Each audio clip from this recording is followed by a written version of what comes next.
So far, our programs have been very one-directional, meaning we've told the computer to do something, it's gone and performed some tasks, and then if there's output, it's printed it out to the console, meaning one direction, from the computer out to you.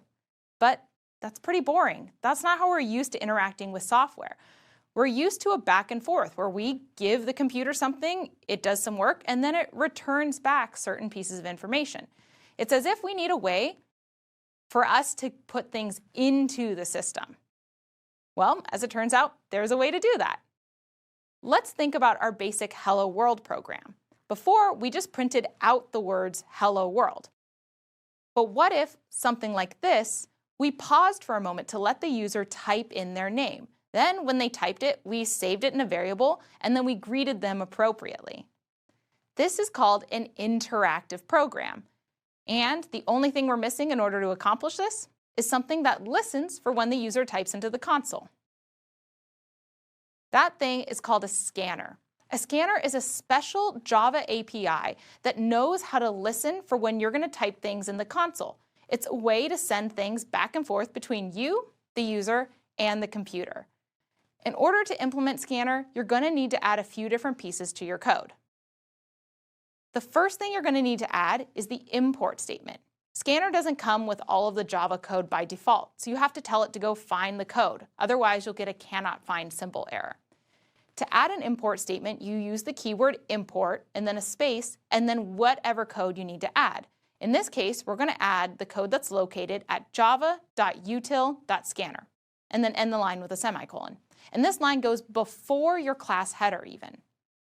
If you're using an IDE like IntelliJ and you forget this line, chances are it'll notice you're using a scanner and suggest that you need to import it.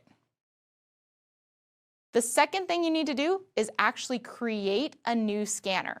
This is creating what we call an object, but really it's going to be a tool for you to use throughout your program. And as you can see, it's saved just like a variable.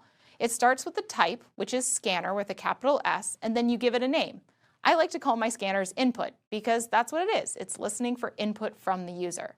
Then on the right-hand side, use the keyword new, and then the type scanner again, and then in the parentheses, you're telling the scanner what to listen to. And in this case, you're going to tell it to listen to system.in, meaning, hey, I'm a listener, I'm a scanner, and I'm listening for whatever you type in the console. Once you've got all this set up, now you're ready to call upon your scanner whenever you want your user to type something in. And so where you place the next piece is very important because it's going to pause your code and wait for your user to enter something in. Here's an example from the program we saw before. We print out a couple lines, welcome, what is your name? And then we know at that point we want to stop the program and wait for the user to type something in. And it'll wait as long as it needs to. That's what the input.next will do. It's going to wait until the user types in a string and hits enter. Once the user hits enter, whatever they typed in is going to get saved into the variable that we've created here. So in this case, whatever they type in is going to get saved in a string called name. Once we've got that variable, then we can go back and use it and greet the user appropriately. Scanner is very type specific. So really, there's 4 different methods that you're going to want to use depending on what types of things you want the user to type in. For example, if you want them to type in an int, they should type .nextInt as their method on the scanner. If you want them to type a double, it's .nextDouble. And then there's the .next method that we used before that accepts strings, but not spaces. So you can type in any characters, but as soon as there's a space, it'll forget anything after it. So if you do want your user to be able to type in a whole line, lots of spaces, and capture everything just before they hit enter, you want to use the name of your scanner .nextLine. Once you learn how to use these things, you'll realize the flow of your program depends on how the user types things in. So it's good to get some practice. And you want to make sure you're paying close attention because if you're expecting an int and your user types a string, you're going to get an error that's going to crash your program.